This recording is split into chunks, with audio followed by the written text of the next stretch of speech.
श्री गणेशाय नमः। ओम नमो नारायणाय। राधे राधे बंधुओं, आज मैं आपको पद्म पुराण की कथा सुनाने जा रही हूँ। बंधुओं, आप सभी ने अगर हमारे चैनल को सब्सक्राइब नहीं किया तो जरूर करें और बेल आइकन दबाना ना भूलें, ताकि आपको हमारी आने वाली सभी वीडियोस की जानकारी सबसे पहले हो सके। बंधुओं, हम अपने YouTube चैनल संस्कार की बातें में आपको शिव पुराण, पद्म पुराण, विष्णु पुराण, श्रीमद् भागवत गीता और भगवान शिव के स्तोत्र, भगवान विष्णु के स्तोत्र, भगवान गणेश जी के स्तोत्र का श्रवण करवा रहे हैं।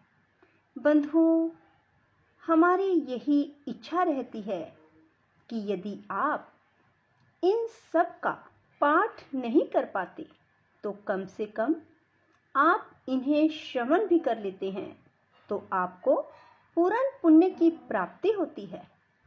बंधुओं, यदि आपके पास बैठकर सुनने का समय नहीं है तो आप किचन में काम करते समय भी हमारे चैनल के द्वारा कथाओं का श्रवण कर सकते हैं, स्तोत्रों का श्रवण कर सकते हैं। बंधुओं, जब भी कोई कथा सुनते हैं, स्तोत्र सुनते हैं तो एकाग्रचित होकर ही सुने, सच्चे भाव से सुने, क्योंकि यदि आप एकाग्रचित होकर भगवान में मन को रमाकर कथा श्रवण करते हैं या फिर कोई स्तोत्र श्रवण करते हैं तो देखना बहुत शीघ्र भगवान आपके काम बनाते चले जाते हैं।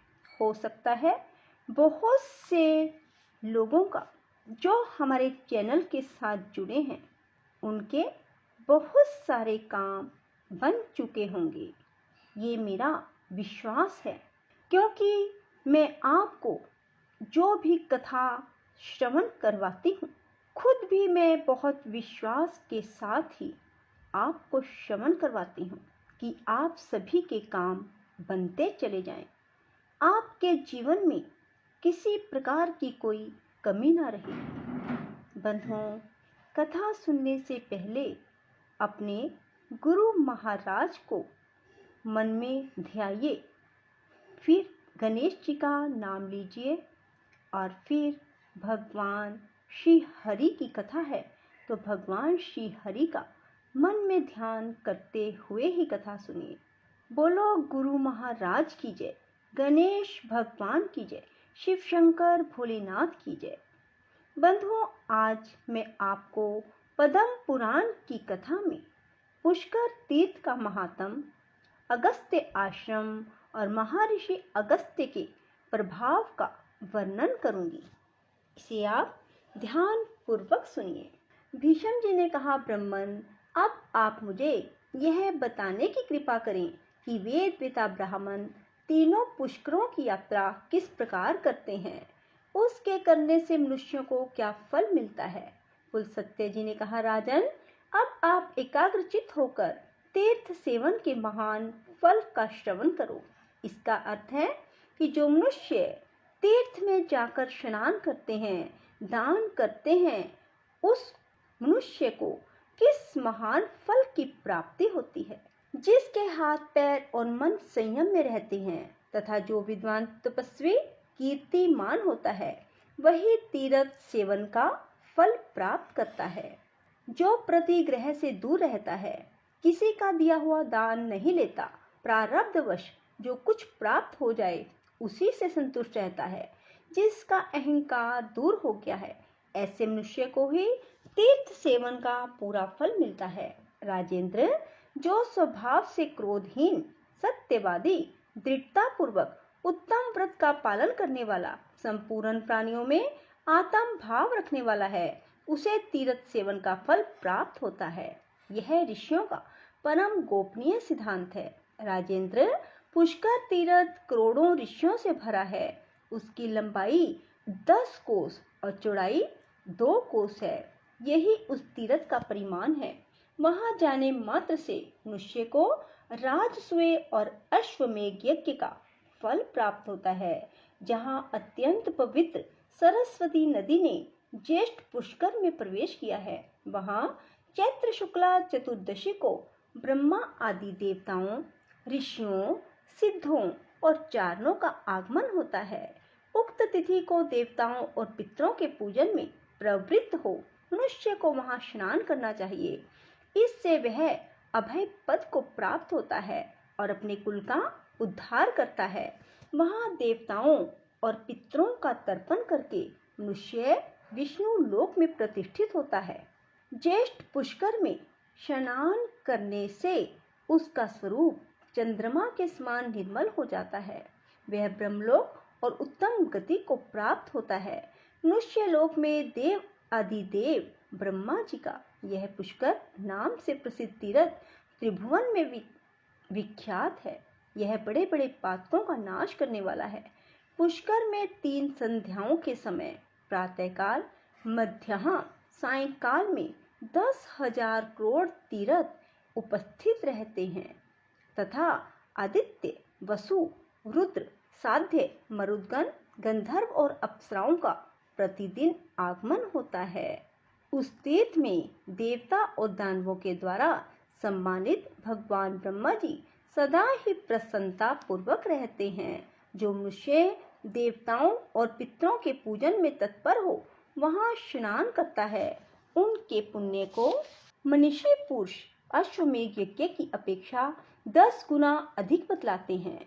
पुष्कर अरण्य में जाकर जो एक ब्राह्मण को भी भोजन कराता है, उसके उस अन्न से 1 करोड़ ब्राह्मणों को पूर्ण तृप्ति पूर्वक भोजन कराने का फल होता है। उस पुण्य कर्म के प्रभाव से वह इहलोक और परलोक में भी आनंद बनाता है। अन्न ना हो तो शाक, मूल अथवा फल जिससे वह स्वयं जीवन निर्वाह करता हो, वही दोष दृष्टि का परित्याग करके श्रद्धापूर्वक ब्राह्मण को अर्पण करे। उसी के दान से मनुष्य अश्वमेध यज्ञ का फल प्राप्त करता है। ब्राह्मण, क्षत्रिय, वैश्य अथवा शूद्र सभी इस तीर्थ में स्नान, दान आदि पुण्य के अधिकारी हैं। ब्रह्मा जी का पुष्कर नामक सरोवर परम पवित्र तीर्थ है। वह वानप्रस्थियों, सिद्धों, मुनियों को भी पुण्य प्रदान करता है। जो सायंकाल और सवेरे हाथ जोड़कर तीनों पुष्करों का स्मरण करता है, उसे समस्त तीर्थों में आचमन करने का फल प्राप्त होता है। स्त्री हो या पुरुष, पुष्कर में स्नान करने मात्र से उसके जन्म भर के सारे पाप नष्ट हो जाते हैं।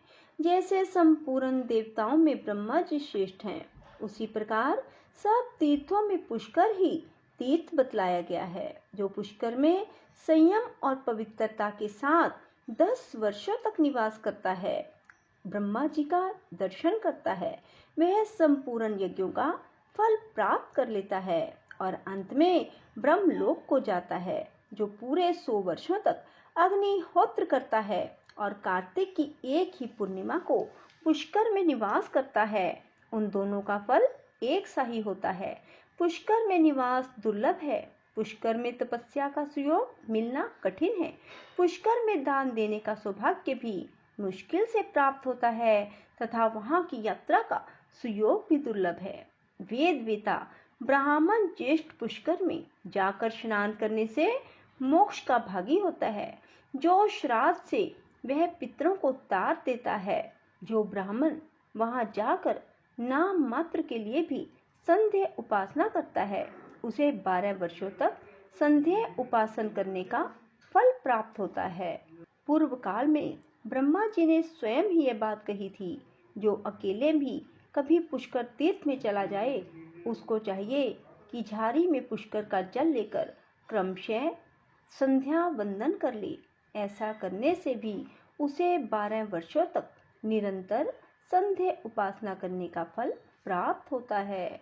जो पत्नी को पास बिठाकर दक्षिण दिशा की ओर मुंह करके गायत्री मंत्र का जप करते हुए वहां तर्पण करता है, उसके उस तर्पण द्वारा 12 वर्षों तक पितरों को पूर्ण तृप्ति बनी रहती है। फिर पिंड दान पूर्वक श्राद्ध करने से अक्षय फल की प्राप्ति होती है। इसलिए विद्वान पुरुष यह सोचकर स्त्री के साथ विवाह करते हैं कि हम तीर्थ में जाकर श्रद्धापूर्वक पिंडदान करेंगे। जो ऐसा करते हैं उनके पुत्र, धन, धान्य, संतान का कभी उच्छेद नहीं होता। वह निसंदिग्ध बात है। बोलो विष्णु भगवान की जय। राधे राधे। जय श्री कृष्णा।